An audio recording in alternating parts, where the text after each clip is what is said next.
What up? We're live. Can anybody hear me? Let's see. What up, Miles? What up, BCube109, Shoota03, J-Time, Sean Jr. What up, everybody? Can everybody hear me okay? Let me know in that chat section. Hi, Jason Williams. What's happening?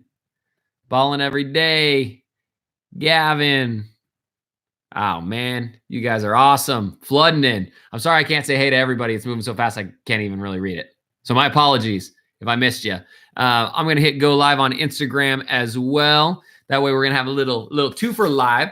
So welcome to Ask Coach C. It has been a while. I've been crazy busy. I've been traveling. I've been working on this brand new project that's really, really cool. I can't really divulge all the details, but I've got to have a lot of like really high level meetings. Got to meet with NBA All-Stars, some kind of really high Silicon Valley level type dudes as well. And so overall, we got some really, really exciting stuff coming. Hopefully in January, I can start to kind of give you guys more details on all that sort of stuff. But overall, for the most part, just know that even though we've slowed down a little bit on the YouTube content, I have some stuff coming that's hopefully going to change the entire world. So we're working for you. We're still doing it every single day, still on the grind, even though maybe you don't see it quite as much. Because I'm one of those guys that I don't really like stunning just, for the gram and just showing the pictures and saying, hey, big things coming all the time when actually big things aren't coming.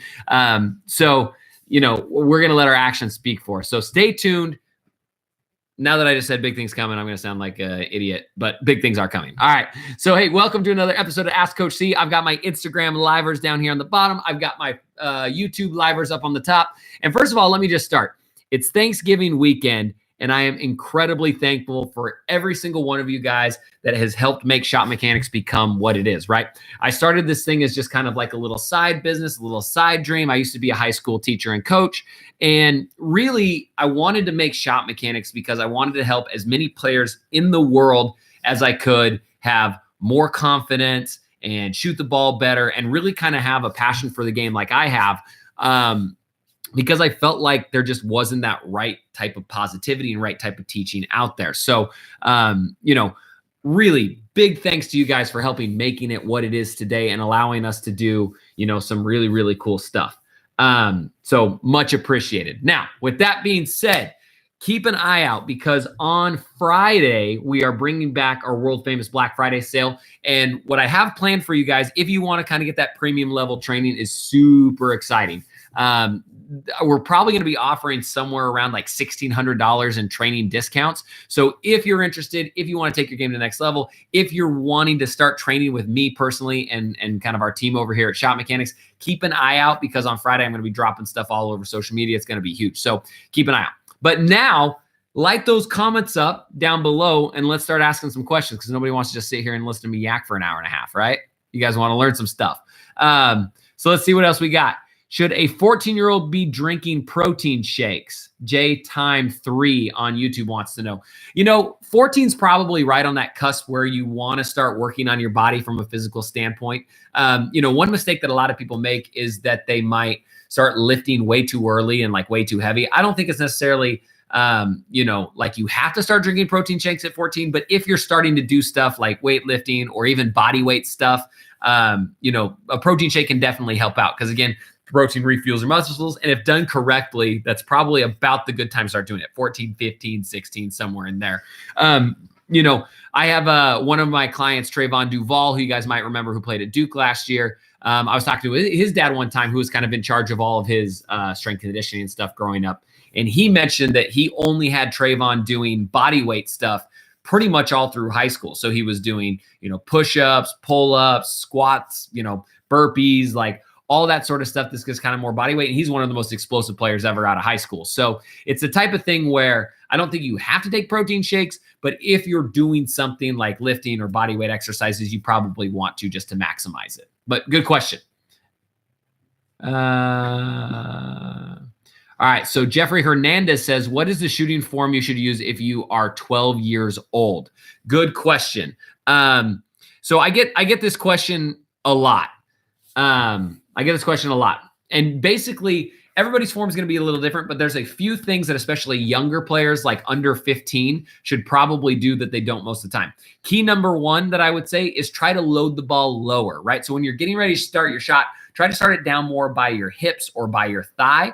And a lot of coaches will tell you that it's too slow and that you'll never be able to get it off. And that's just like a bold-faced lie. All the research we've done is that it's really not any slower, especially if done correctly. And when you're 12, it's basically like this. I've heard a lot of coaches say like, hey, you shouldn't, if you got to load the ball down by your waist, you shouldn't be shooting from that far out anyways. And it's like, well, if you're 12 and you're playing games, you're playing tournaments, like you need to be able to shoot the ball a little bit, at least from the outside a little bit. So why, if you can't do it from up here, why wouldn't you load it down lower? I mean, a lot of the best shooters in the world do load it lower. Steph Curry, James Harden, Kyrie Irving, pretty much all the best players load the ball lower. So I would say that's probably the number one key that I would try to make sure, because in shooting, power production is one of the biggest problems players have. They don't get enough power. And a lot of people think if you don't get enough power, the only negative side effect from that is that you can't shoot from further out. But that's not true. Anytime you don't have enough power on your jump shot, your body's automatically going to try to generate more power a different way. So let's say you can't get enough power and you're setting the ball up here by your shoulder when you're getting ready to shoot. If you're doing that, your body's naturally going to try to get more power, so it's going to do something else. So a lot of times this is where we see an elbow fly out and we get that chicken wing because you're trying to push it with more power. A lot of times this is where we'll see a ball come off to the left-handed shot line or the opposite shot line or the Lonzo ball shot that a lot of people see. And so it really just kind of depends. I would try to load the ball lower because it's going to give you more power. And a lot of times, if you don't have enough power, that's where a lot of other issues take place. A thumb flick comes from that a lot. So you can alleviate a lot of further problems by loading the ball lower. Good question. Let's take one from Instagram down here. Got any questions down here? Oh, nice. This is what I love most about what we've done at Shot Mechanics is we've created this like higher level of athlete thinking where you guys are actually like able to coach each other and coach yourselves just from like watching the stuff that we've done. Like I see down here on Instagram, Dat Limitless Ranger is like helping people down in the comments. They ask a question, I didn't see it, whatever, and he jumps into it. And I'm absolutely blown away by how often you guys are right. Like it's insane. Like with Shot Mechanics, we're essentially creating millions of shooting coaches and they don't even know it.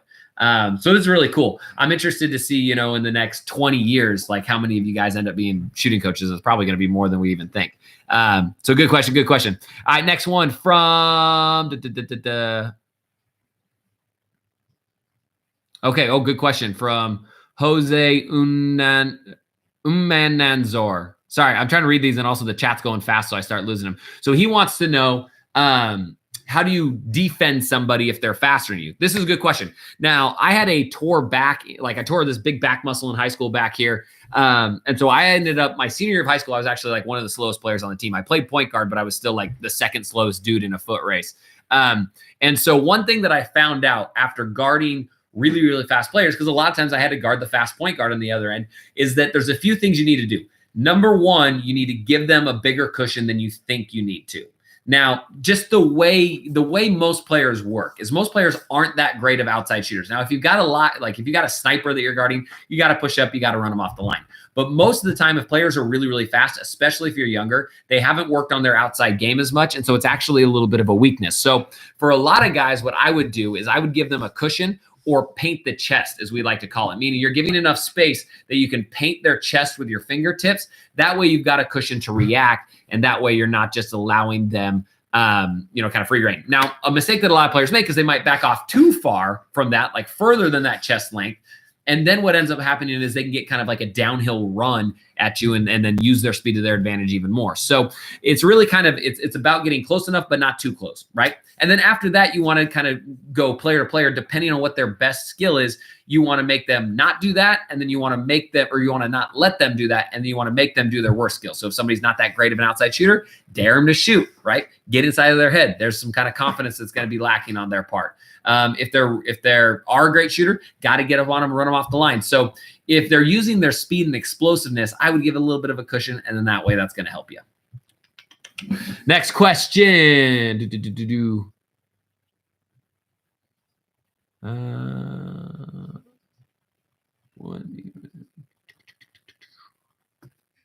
Man, a lot of defensive questions. We might need to make some more defensive videos. I got a lot of defensive questions on both Instagram and YouTube. All right, so Show Breed wants to know, how do you improve your shooting form from the how do you improve your shooting form from the 3-point line? I can shoot mid-range good, but from far it's a struggle. I'm left-handed. So good question about the left hand. So first of all, left-handed, right-handed. I get this question a lot, like how to shoot good for a lefty or how to shoot good if I'm a righty. Really, no matter what hand you shoot with, it's going to be the exact same. It's just going to be mirrored a little bit. So let's kind of start with that. Number two, generally speaking, when I hear this question, if somebody says that they have a good mid-range shot, but a poor 3-point shot, the odds are that their mechanics aren't optimized for power. So just like I talked earlier, if you're not getting enough power, that's where a lot of the problems come from. So depending on how you want to, generate power, there's a few different ways. Number one, you can try tilting your feet off to the side just a little bit when you shoot. Instead of being square towards the basket, if you tilt your feet, it's going to alleviate some shoulder tension. You're going to get a little bit more power that way. Number two, to get more power, you can try to load the ball lower, just like we talked about, down by your hip or down by your thigh. That's going to give the ball more momentum up rather than setting it here and having to push all only with your muscles.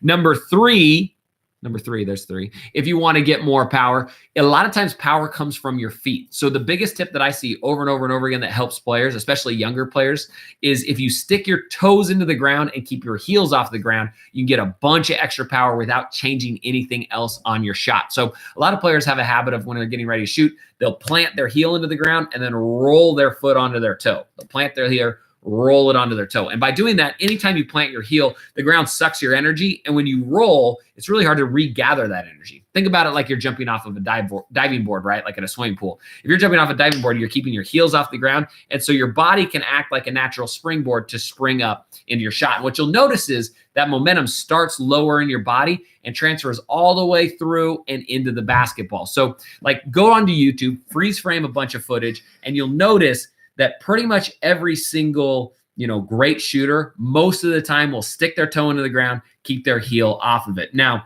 with that being said, I want to give you guys one quick tip that like hardly anybody knows about, but it's a great way to study shooting form. And it's a great way to study, kind of what the best players do in different scenarios, different moves and that sort of stuff, is if you're on YouTube, all you got to do is use these bracket keys. I'm going to show both of them here. This key and this key right there and right there for guys down here on Instagram. This key and this key. Those two keys, when you're watching a YouTube video, if you're on a computer, will actually slow the video down frame by frame. So the one on the right is going to go frame by frame forward, and the one on the left is going to go frame by frame back. So instead of trying to watch something in slow motion or slow the YouTube video down, if you use those two frames or these two keys, these guys right here, these brackets, I think that's what they're called. I can't remember. Those two ones will actually go frame by frame so you can see what players are actually doing, and your mind is going to be blown on a lot of this sort of stuff, especially when it comes to shooting. So good question. I love it. Oh, good question. Euro Melon wants to know, how do you prepare mentally for games? Really good question. I think everybody's a little bit different. My personal philosophy for preparing for games is, number one, don't psych yourself out. Keep in mind that at the end of the day, this is a game. It's meant to be fun. My mom used to always tell me before, like my high school games, if I was getting nervous or hinked up or something, she'd say, hey, it's not the Olympics, relax. And it's true. Like generally speaking, the stakes aren't as high as people make them feel. I just coached an AAU tournament this last weekend, and like there was like 7th graders acting as if it was like the NBA finals. And if they turned it over, their heads were in their hands and they were like crying and like whatever. And at the end of the day, it's not near as important as you think it is. So number one, if you could go in with that mindset, you're going to be more relaxed right out of the gate. Those butterflies are going to be a little bit lower. You're going to feel a little bit better. Number two, one thing to think about is you want to have some sort of kind of routine. And a routine helps you get your mind right. It helps you visualize. It helps you focus. So when I was growing up, my routine was I would watch, it was this really old, like kind of crappy movie called The Pistol. And it was about Pete Maravich, who was like a really, really good player in the 70s. And he ended up dying of a heart attack. But it was about him when he was a kid and like playing high school basketball, blah, blah. And it was hokey and kind of a dumb movie. But I liked it because it got me in the kind of the basketball mindset, but also was so I wasn't thinking about the game. So that was kind of like my first step. Then I would take a hot tub. I would stretch inside of the hot tub. Then I would go to the game. I'd listen to like a specific playlist of music every single time that I felt like would amp me up. And so that was kind of my routine. I had I need a peanut butter and jelly sandwich right before the game. I need a banana right after warmups. before the game. So I had like a very specific routine that every single game did that routine, got it in. I talked to a lot of my NBA clients and they have the same thing. Like my buddy Anthony Tolliver, he takes a nap every single game day at the exact same time. He eats the same time and he makes sure that his body is like on this kind of internal clock. So if you can do that, that's going to help you out. Good question.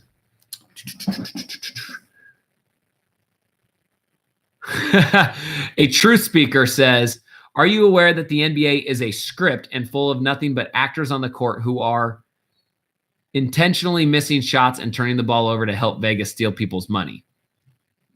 I was not aware of that.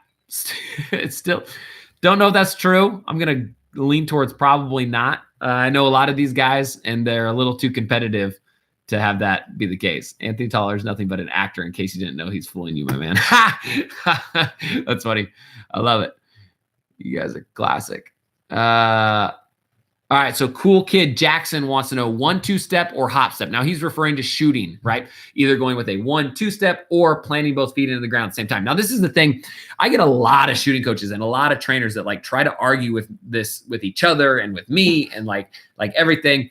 Like hop step 1-2, hop step 1-2. And I grew up with a coach that made you shoot with a 1-2, and I was better at shooting out of a hop most of the time. But he made me shoot with the 1-2. I had to. Most of the time I was worse for it, right? So as a coach, I really, really feel that, I really feel that you're going to need a hop step in some scenarios. You're going to need a 1-2 step in some scenarios. And really you're killing your own game if you're not practicing both. So, just a regular catch and shoot shot, I think you can get away with a 1-2, but I also think there's benefits to the hop. So it's really a matter of personal preference, but you really should develop both of them, right?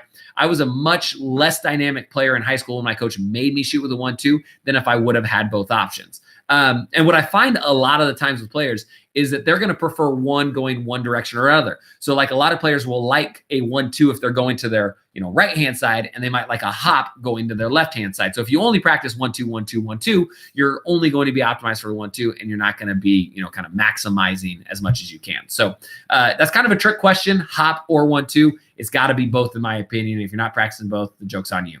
Uh-oh.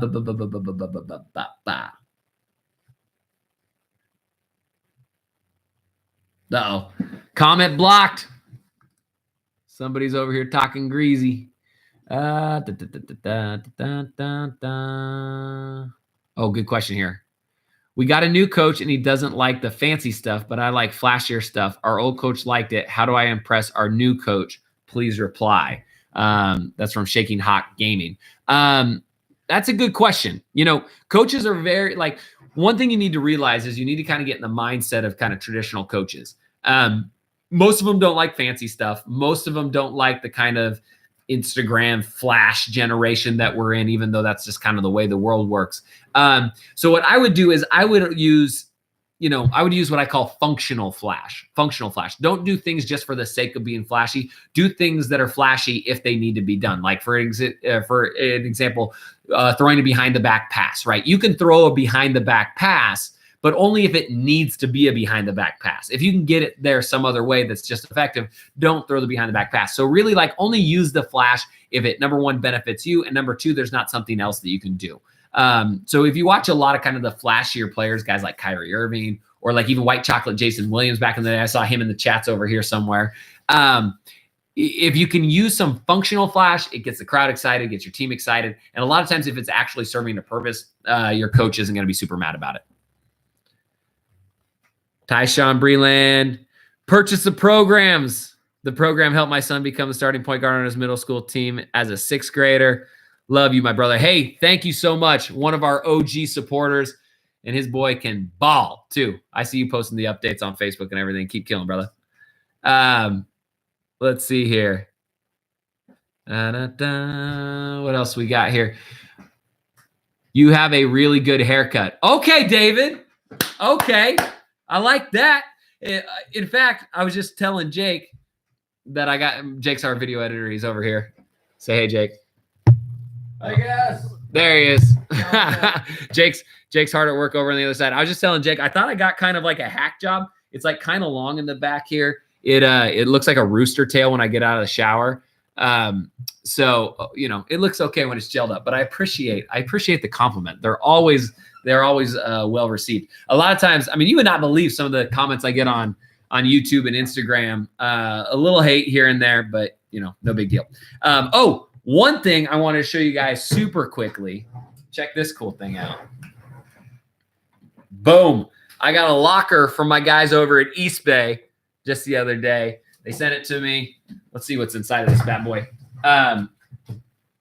And so East Bay, for all like transparency purposes, is one of our, presenting sponsors, along with the NOAA basketball shooting system, which if you're a high school coach, I've got the link in the description of this description of this video to check out the NOAA system. Absolutely game changing if you're a high school coach, or even a skills trainer that has your own facility. I totally recommend it. But for East Bay, they're one of our sponsors and they're awesome. They sent me this sweet East Bay jersey. Adidas, pretty dope. They're having a thing called the Holiday Hoops Giving in Atlanta, which is some sort of kind of tournament type thing where they're debuting the James Harden's new sneaker. And I was going to get to go, but I'm going on a family thing for Thanksgiving. So unfortunately, I won't be able to make it out there. But check out this fire that they sent me. These are the new Hardens. And I haven't worn them yet. And they're so crispy that I'm kind of like scared to wear them. They got that new shoe smell that still smells awesome. And overall, like I haven't hooped in them yet, but they look like they're going to be pretty good. They're a pretty good weight. They're not like the lightest shoe. They're not as light as the Harden LSs that I did some videos on in the past. I think that was last year. They're not quite that light, but they definitely still have the boost, and they look like they're going to perform a little bit better from a stability standpoint. Like the Harden LSs, I really, really loved them, and I still wear them to this day as like a wear-around shoe. But from a stability support, it felt a little unstable. And this feels like it's a little more meaty, especially kind of in the midfoot right here. So I'm excited to get these out on the court. Hopefully we'll have some videos for you guys. So in the comments or in the comments of either of these, let me know what sort of James Harden videos you want to see, because we're going to be shooting these probably not this week, but next week. So we'll be shooting them, getting them out there, hopefully teaching you guys some more kind of cool Harden stuff. So again, feel free to support East Bay, support NOAA. They're our sponsors. They allow us to do what we do and keep bringing you all of this awesome content, and keep the lights on and keep moving it forward. So much appreciated sponsors, and much appreciated you guys. That's awesome. How to make my teammates. Oh, where'd that go? It just disappeared. Man, this chat is popping over here. I'm having a hard time sticking with it on either side. Give us some tips on mid-range shooting or pull-up jumpers from Ronald is the name on Instagram. Good question. So mid-range. First, to start out with mid-range, this is what I will say. The biggest mistake that a lot of players make on their mid-range game is that they only practice catch and shoot mid-range shots. It drives me absolutely berserk as a shooting coach where I see guys practicing 15-foot catch and shoot jumpers over and over and over and over and over again. And the problem is, think about your own game. How many times do you get a wide open catch and shoot 15-foot jumper? Pretty close to never, especially the older you get. When you're younger, 5th grade, 6th grade, 7th grade, you might get one or two here or there. Nowadays, and especially the older you get, you are never going to get a wide open 15-foot jumper shot. That's just not how the spacing of the court works. So why on earth would you waste your reps doing that? So anytime you're practicing your mid-range, make sure it's off of some sort of movement. It could be a curl cut. It could be a flare cut. But more importantly, it's going to be off of the dribble. If you watch most mid-range shots, they come off of some sort of dribble penetration reaction. So a one dribble pull-up jumper, a pull-back jumper, a lateral push jumper, a snatch-back jumper, all that sort of stuff. That's where you want to get your 15-foot and your mid-range reps, because that's where they actually come from. Like, why waste your time doing things that you're not actually going to do in a game? Just my 2 cents. That's something that was bugging me crazy. I saw a video of Georgetown's men's basketball team on Instagram just the other day, and they're doing a shooting drill, warming up, and they're all just shooting like catch and shoot 15-foot jumpers, and it's like, bro, you're never going to get one of those. Maybe if you play the high post, you might get one from time to time, but other than that, not going to happen. Quit wasting your time. Any advice for keeping my legs fresh from some days I jump high? So somebody just said, any advice, or so Markel Gee said, any advice for keeping my legs fresh? Some days I jump high, some days I don't feel so good. So basically, That could be a lot of factors. Could be nutrition. Maybe you're not eating the right things at the right time. Could be hydration. I would guess that about 90% of you guys in the chat here right now are dehydrated and don't even know it. So one thing I can instantly make you more athletic, better reactions, and jump higher is to be hydrated and drink more water. So every single time you go to the bathroom, we're going to get real here for a second. Every single time you go to the bathroom, take a pee, look at the pee, and then see how much more water you got to drink, right? If the pee is yellow or even brown, that means that you need to drink more water immediately. If your pee's clear, A-okay. The kind of goal that you should be trying to do with your pee is it should be clear every single time you pee in the toilet. You pee in the clear water, it should stay clear. If you do that, that means you're hydrated, and that means that you're probably going to be a little bit more athletic, a little faster, and that can help a lot of that sort of stuff as well. So keep that in mind. You guys didn't think you're going to jump on a live call and I'd start talking about pee, huh?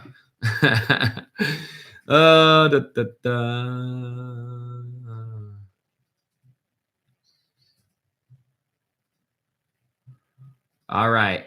Daniel G says, hey, coach, have you ever seen anyone, especially a G, who has been playing for like 2 or 3 years, getting recruited by big schools?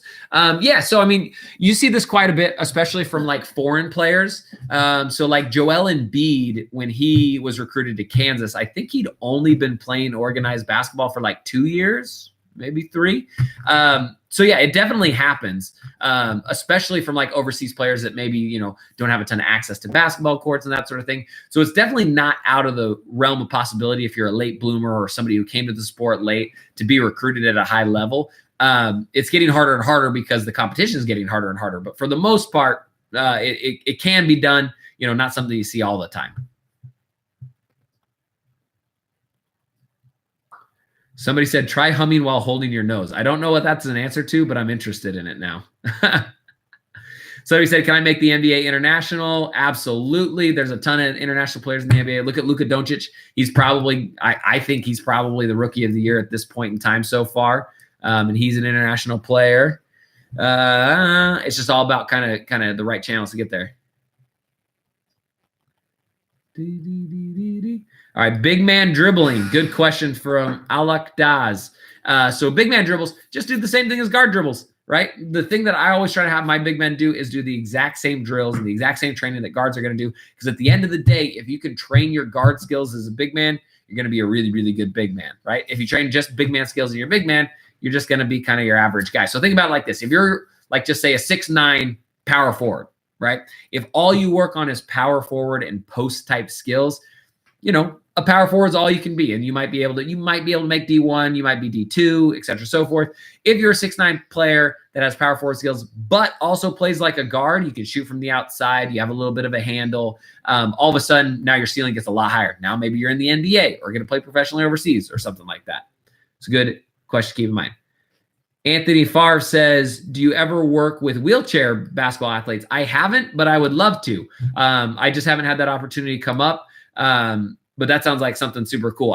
I would love to get an opportunity to work with a wheelchair basketball league of some sort, because I think there's a lot of things I know that would help them out. Coach, how do I tell my teammates they suck? From Doof.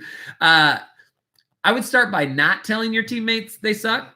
I would maybe try to find like a nicer way to go about it. If you think about like a good leader, they're never going to just flat out say, hey, you suck, get out of here, blah, blah, blah, blah, blah. Maybe they will from time to time, but that's not a good leader that people want to play with. Instead of telling them they suck, maybe try to do things to help them get better. Say, hey, let's go get some extra shots up on Saturday. Like, we could both use it. Hey, let's go do, an extra ball handling session after practice, blah, blah, blah. Try to help them improve instead of just saying that they suck. Because generally that's A, not very nice. B, they're not going to like you. C, it's not really a great way to get good team chemistry. The Goat Derek says, yo, New York weather sucks, man. It's true. I was there like twice in the last month. And it was starting to suck a little bit. Idaho sucks too. It was like 19 degrees this morning when I was headed to the gym. It was kind of brutal.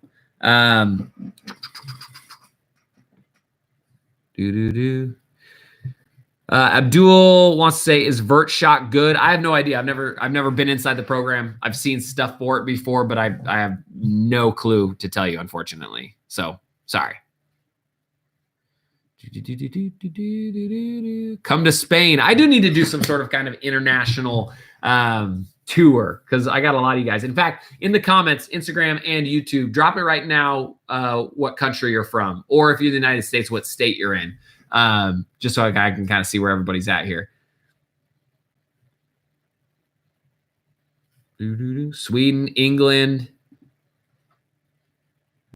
Iowa, Germany, Texas, Florida, Ohio, America, Poland, Saudi, Germany, Mississippi. Yeah, so I mean, we got a ton of foreign players in here. We need to do some sort of foreign tour, maybe like an India camp, a Germany camp, an England camp. That'd be super sick. California, New York, Georgia, Florida, North Korea, Pennsylvania, France, U.S. Virgin Islands. Represent, Omar. I see you.